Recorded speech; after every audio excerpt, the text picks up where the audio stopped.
ایسا کیا ہوا کہ خالد بن ولید کو جنگ میں اپنی 9 تلواریں توڑنا پڑیں؟ آئیے دیکھتے ہیں۔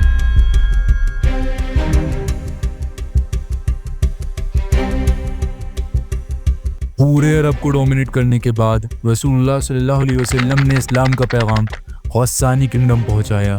یہ عرب اور رومن امپائر کے بیچ میں تھا اینڈ یہ رومن امپائر کی پروگزی اسٹیٹ تھی، یعنی اس کنگڈم کو بھی رومن امپائر ہی کنٹرول کرتا تھا۔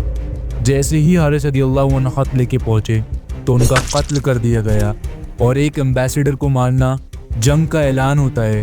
یہ خبر جیسے ہی رسول اللہ کے پاس پہنچی تو آپ نے فوراً 3000 کی فوج تیار کر دی اور یہ مسلمانوں کی ابھی تک کی سب سے بڑی فوج تھی۔ پر رومن امپائر تو اس وقت کی سپر پاور تھی جیسے آج کے ٹائم میں امریکہ، اور مسلمانوں کا ان سے بڑھنا ایسا ہے جیسے امریکہ ورسز ویتنام۔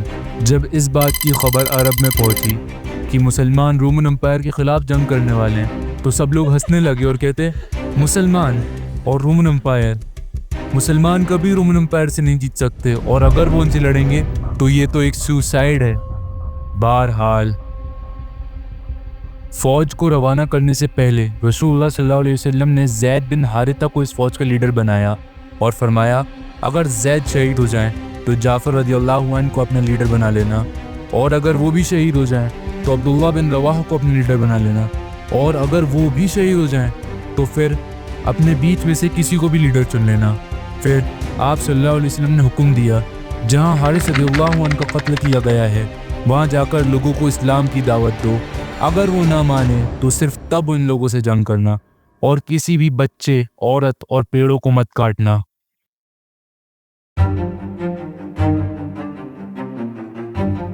مسلمان جیسے ہی جنگ کے میدان پر پہنچے تو وہ لوگ رومیوں کا 2 لاکھ کا لشکر دیکھ کر حیران ہو گئے۔ 3000 ورسز 2 لاکھ، یعنی ایک مسلمان کے بدلے 67 ویل آرمڈ سولجرز۔ یہ دیکھ کر مسلمانوں نے سوچا کہ ہم مدینے سے مدد منگوا لیتے ہیں، پر عبداللہ بن رواحہ رضی اللہ عنہ کہتے We win or we die. پیچھے ہٹنے کا کوئی راستہ نہیں۔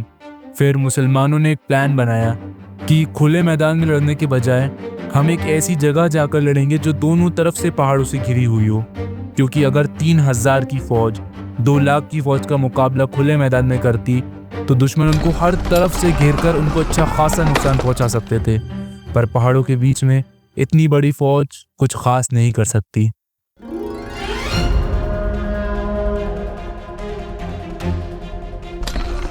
پھر ایک حیرت انگیز جنگ شروع ہو گئی۔ سب سے پہلے زید رضی اللہ عنہ نے جھنڈا پکڑا اور وہ بہادری کے ساتھ لڑتے رہے، پر وہ شہید ہو گئے۔ پھر رسول اللہ کے حکم کے مطابق جعفر رضی اللہ عنہ نے جھنڈا سنبھالا، لیکن جس ہاتھ سے انہوں نے جھنڈا پکڑا تھا وہ کاٹ دیا گیا۔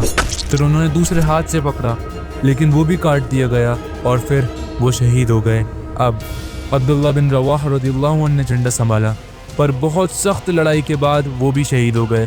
پھر ایک صحابہ نے جھنڈا اٹھایا اور چلا کر کہنے لگے جلدی اپنے بیچ ایک لیڈر چن لو، نہیں تو ہماری فوج بکھر جائے گی۔ جب یہ سب ہو رہا تھا تب رسول اللہ صلی اللہ علیہ وسلم موتا سے 1000 کلومیٹر دور مدینے میں بیٹھے ہوئے تھے اور فرماتے اب جھنڈا اللہ کی تلواروں میں سے ایک تلوار خالد بن ولید نے اٹھا لیا ہے۔ خالد بن ولید نے جھنڈا اٹھایا اور دشمنوں کے لشکروں میں گھس گئے، اور 1 تلوار، 2 تلوار، 3 تلوار، حتیٰ کہ 9 تلواریں دشمنوں کو مارتے مارتے توڑ دی۔ ان کی گردنوں کا پہاڑ اکٹھا ہو گیا تھا۔ یہ دیکھ کر دشمن ڈر گئے اور پیچھے ہٹ گئے۔ لڑائی جیسے ہی تھمی، خالد بن ولید رضی اللہ عنہ نے ایک پلان بنایا۔ وہ جانتے تھے کہ اتنی بڑی فوج سے جیتنا امپاسبل ہے، لیکن اگر وہ جنگ چھوڑ کر چلے جائیں گے تو رومنز مسلمانوں کو کمزور سمجھ کر مدینے پر حملہ کر سکتے ہیں۔ اس لیے خالد بن ولید رضی اللہ عنہ نے ایسا پلان بنایا جس میں مسلمان صحیح سلامت واپس بھی چلے جائیں اور رومنز ان کو کمزور بھی نہ سمجھیں۔ اس کے لیے انہوں نے فوج کو شفل کر دیا، جو آگے تھے ان کو پیچھے اور جو رائٹ میں تھے ان کو لیفٹ میں کر دیا۔ اب جب جنگ شروع ہوئی تو رومنز اس فارمیشن کو دیکھ کر چوکنے ہو گئے اور مسلمان دھیرے دھیرے ان کو اپنی طرف گھسیٹتے رہے۔ تبھی اللہ نے رومنز کے دل میں ڈر ڈال دیا اور ان کو لگنے لگا کہ مسلمان ہمیں یہاں سے لے جا کر ریگستان میں لڑنا چاہتے ہیں، جہاں ان کی ایک بہت بڑی فوج ہمارا انتظار کر رہی ہے اور وہ سب مل کر ہمیں ختم کر دیں گے۔ رومنز نے یہ سب ازمپشنز لگانے کے بعد پیچھے ہٹنے کا فیصلہ کر لیا اور مسلمان صحیح سلامت واپس آ گئے۔ جب فوج مدینہ واپس آ گئی تو سارے لوگ ان کو برا بھلا کہنے لگے اور کہتے تم لوگ جنگ سے بھاگ کر واپس آئے ہو، لیکن آپ صلی اللہ علیہ وسلم کہتے رکو، یہ لوگ جنگ چھوڑ کر نہیں آئے ہیں بلکہ ہماری مدد لینے آئے ہیں، بہت جلد ہم روم سے پھر لڑیں گے۔ اس جنگ میں صرف 12 مسلمان شہید ہوئے اور 10,000 کے قریب رومنز مارے گئے۔ پورے عرب کی نظر اس جنگ پہ جمی ہوئی تھی، اور جب انہوں نے دیکھا کہ مسلمان اتنی بڑی سلطنت کو شکست دے کر آئے ہیں تو وہ لوگ اسلام سے امپریس ہوئے، اور جو ابھی تک اسلام کے خلاف جنگ کر رہے تھے وہ اسلام میں داخل ہو گئے۔ اور خالد بن ولید رضی اللہ عنہ کہتے ہیں فتح لوگوں کی تعداد میں نہیں بلکہ اللہ کی مدد میں ہے۔ And for more subscribe.